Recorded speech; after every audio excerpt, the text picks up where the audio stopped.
Mania, he's not an activist. This is a man that I would describe more as a freedom fighter, but a freedom fighter that's ready to collaborate with anybody that's interested in peace, including the Fulanis, anybody that is interested in peace. Had it not been that, I wouldn't be here. I trust him. We've had very fruitful and productive discussions, and of course, we will ensure that we continue in peace.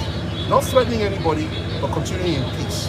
But in the name of God, I want to appeal to the Nigerian people, and I say it here, it is very, very important that they appreciate just how hurt and just how much anger is in the Southwest about the killings of our people.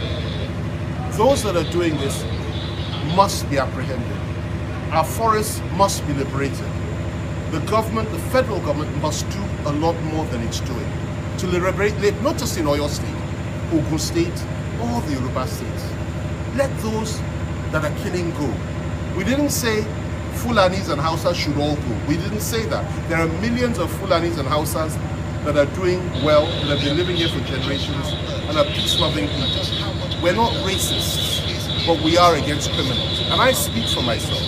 I'm sure I speak for Chief as well. And I'm sure that I speak for millions of Yoruba people. We're peace-loving, we want peace, but at the same time, let there be justice, let there be equity. And we should not have to live at the mercy of those who want to kill our people and also rape our women.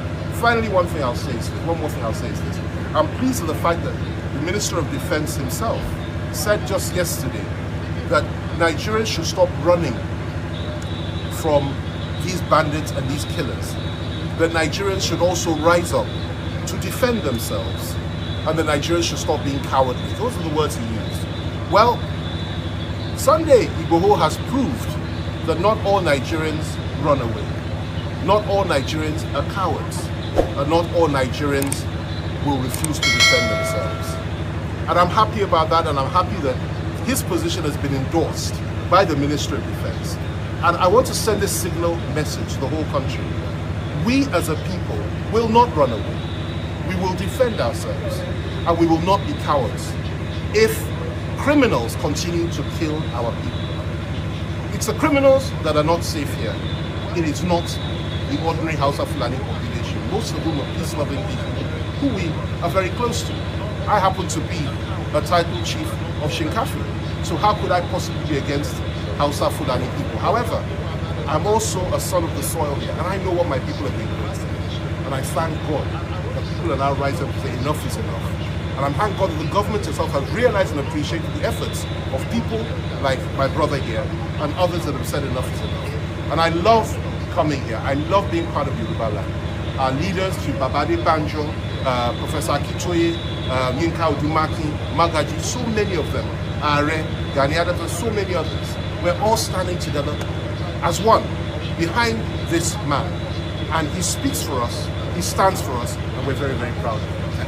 Thank you. Will you say that as a friend of Chief Sunday Adeyemi and also a friend of the government, will you say the body language of His Excellency appreciates the effort of Chief Adeyemi? Well, let me tell you this, you know, there's no contradiction there, because I know the governor as a peace-loving, decent gentleman who is very serious about security matters, and he's proved that.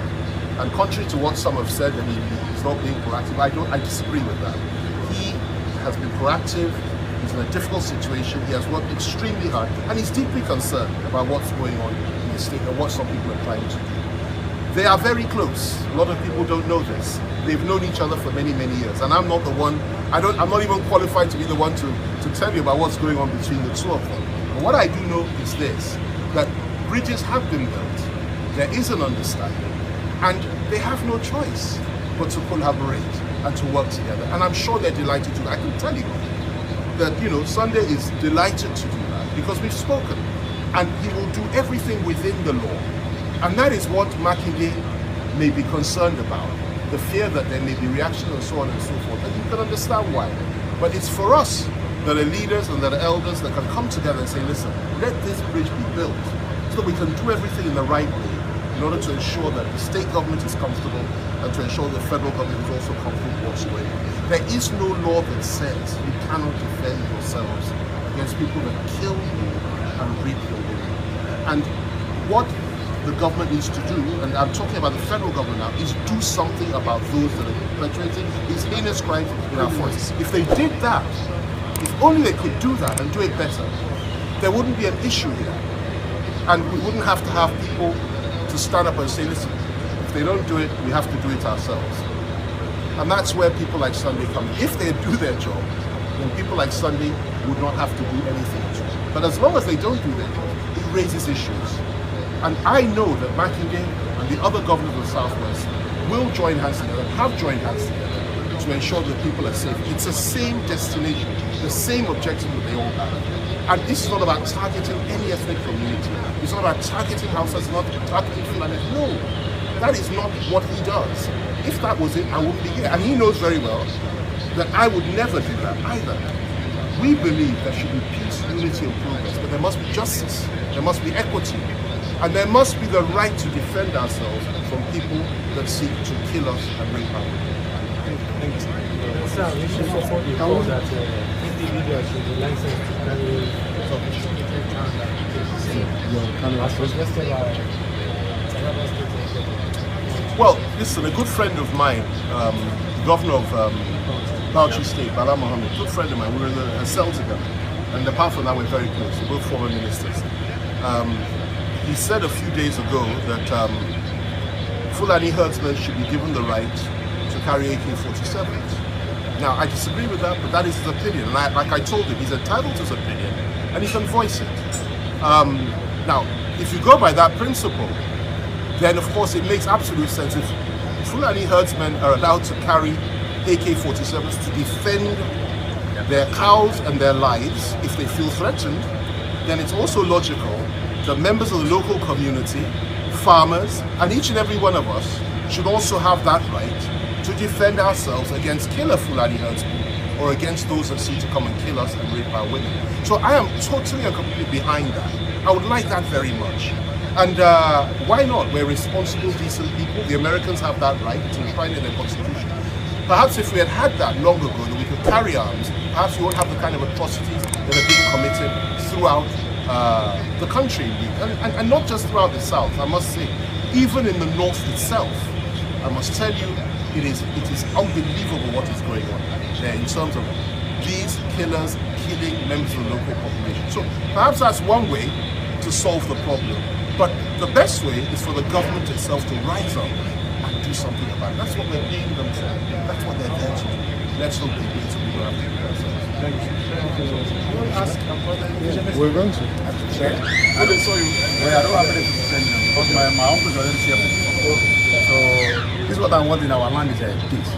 We don't want Fulani herdsmen, Fulani bandits, or Fulani killer man to come and kill our people.